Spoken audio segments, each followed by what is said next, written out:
Ибадат жасап құрметпен жаратқан хақтың нұрын көр. Пайғамбар салған сүннетпен жаңылмай жолдан жүріңдер.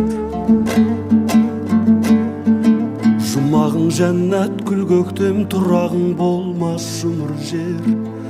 Рахым нұр жауып тұр көктен, танитын соны ілім бер.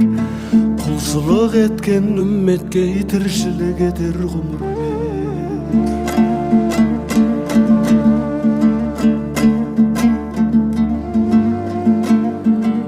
Өтпелі мына ғасырдың өткелі қиын жол болар.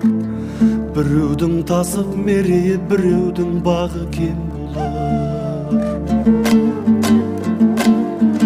Сынағы ол да Алланың ойлаған соны жөн болар.